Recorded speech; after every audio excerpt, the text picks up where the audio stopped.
And we're ending the feature this year with The Others from 2001. Watching this for this feature, it was the first time I'd ever seen the film, and I have to say that, man, this movie kicked a lot of ass. It stars Nicole Kidman as Grace Stewart, who lives in a big mansion in Jersey, which is a British part of the northern coast of France. Yeah, not the other Jersey. Her husband had gone off to fight in World War II and never returned. At the beginning of the movie, she's interviewing 3 people who arrive for a serving job. 2 older folks, Mrs. Hill and Mr. Tuttle, and a young mute woman named Lydia. Grace gives them the full tour and introduces them to her 2 children, Anne and Nicholas, who are extremely photosensitive.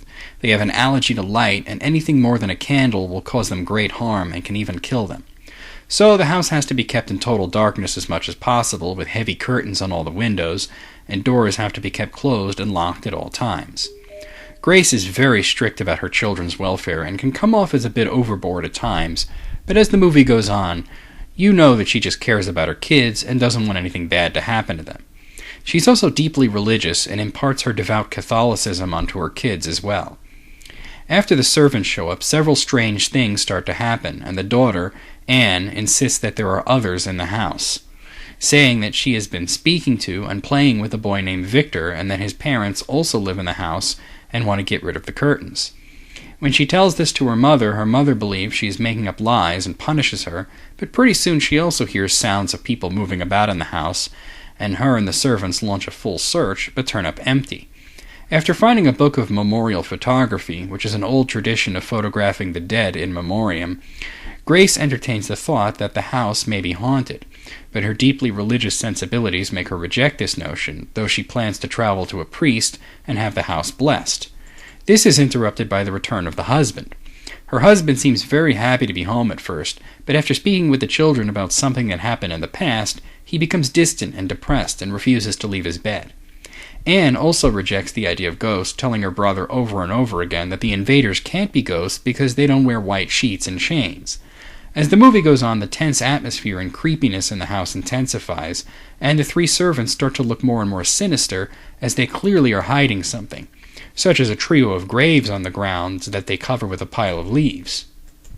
One day, the curtains are all removed, and the servants act like there never were any to begin with. Grace completely freaks out and threatens them with a gun and tells them to leave, which they do, but Anne believes her mother has lost her mind as she had done once in the past.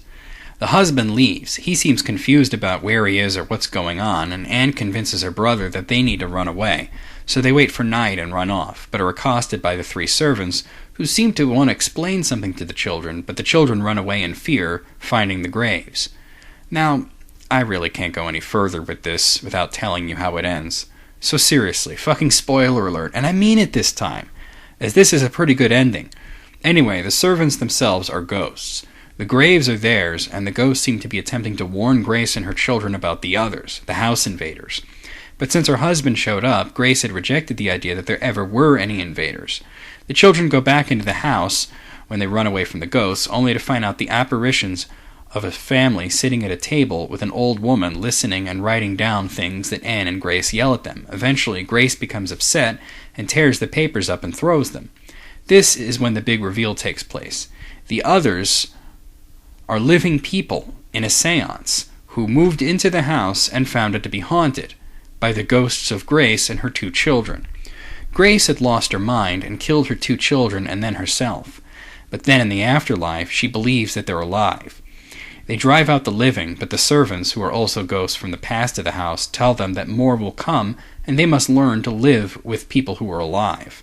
Grace is shaken to her core and must face what she did in the past, and the truth that she is no wiser than anyone else about the nature of death, while the children accept that they are already dead and that sunlight can no longer harm them.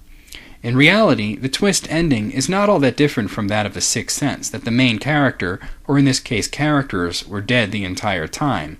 But I think it was handled even better in this sense, because they're in a situation where they believe the house to be haunted by ghosts, but the ghosts are just living people who are invading their space. So basically, The Others is a haunted house movie, but told from the perspective of the ghosts who don't realize they're dead. In some ways, I was heavily reminded of The Innocents.